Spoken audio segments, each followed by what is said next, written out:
In a different video, I told you guys about a pattern called the black-white-gray pattern, where we start off in an area of life in the dark. This is black. Then we react away from this into white.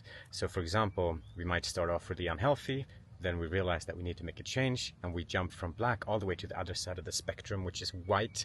Now we are following rules. We are using willpower to try to maintain this perfection, right? But this is white.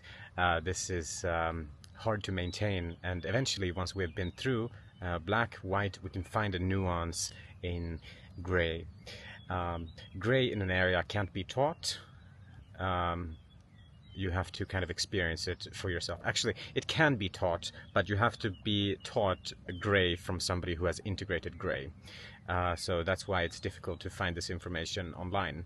Actually, there's one more stage. After white and black, there's a third stage called pendulum, when you are jumping from black to white before you have managed to find gray. Anyways, I will link a full video of this pattern down below, so enjoy that if you haven't. So, I wanted to take you with me on how I apply this in my daily life. So, I wanted to talk a little bit about suffering. And of course, oh, now I sound so fluffy, but let's hang on with me here. You know, everyone knows that people who are doing mindfulness work, they look out in the world and they say, all this suffering in the world, it is so bad. My mission is to reduce suffering. This is how we get introduced to this. In the beginning, this is black.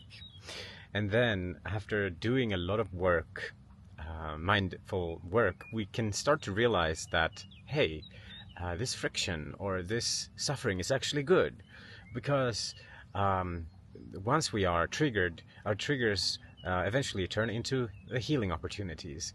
Actually, suffering is great.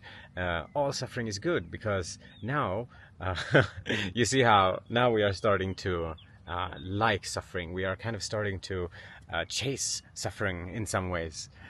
This is white.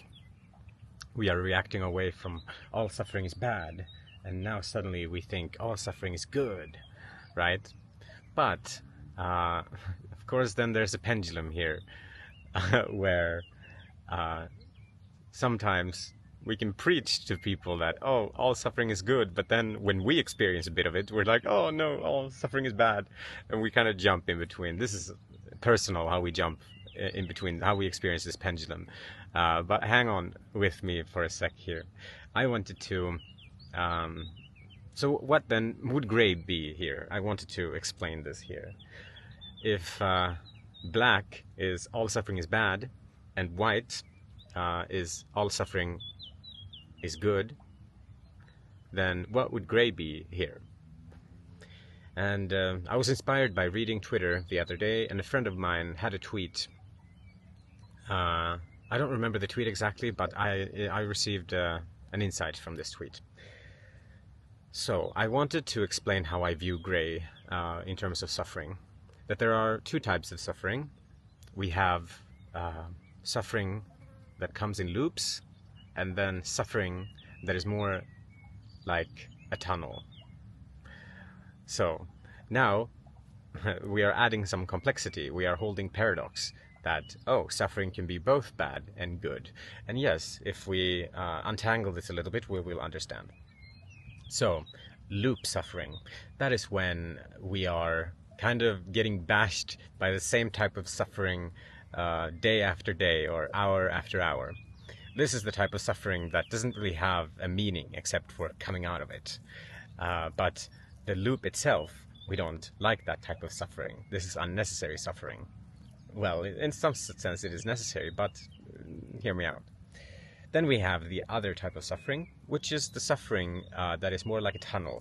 There is a light at the end of the tunnel. So for example, if we are meditating and we have tension in our body and mind that is now being released, we have to kind of experience this tension, realize that it's not ours, and then observe it. This is how we become free from this suffering. And you see how this is like walking through a tunnel. It is not being stuck in a loop. So these are the two types of suffering that oh, okay, so it's not black and it's not white, but this is something more nuanced. So this is a perfect example of the black-white-gray pattern applied to um, something that is relevant to me. So yeah, I don't think we need to go into it more. I think this was a pretty clear explanation of how to use the black-white-gray pattern, and also explaining that there are two types of suffering. We have the suffering where we are in a loop, where we are actually reacting to the tension or the behavior patterns that we identify with, to the point where they become invisible. We hold something so close to us so that it becomes invisible, it becomes a part of us, and then we just follow it.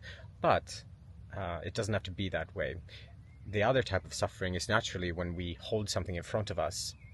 We don't react to it. We walk through the tunnel of that suffering. And actually, they shouldn't even both be called suffering. So this is why I'm making this distinction. We have loop suffering and tunnel suffering. So we can appreciate the tunnel suffering, and the loop suffering, we can convert that into tunnel suffering. So good luck doing that. If you have any other questions, please write in the comments. I appreciate that, and I will maybe make a video on it. So yeah, nice. Enjoy your day wherever you are, and see you later. Bye.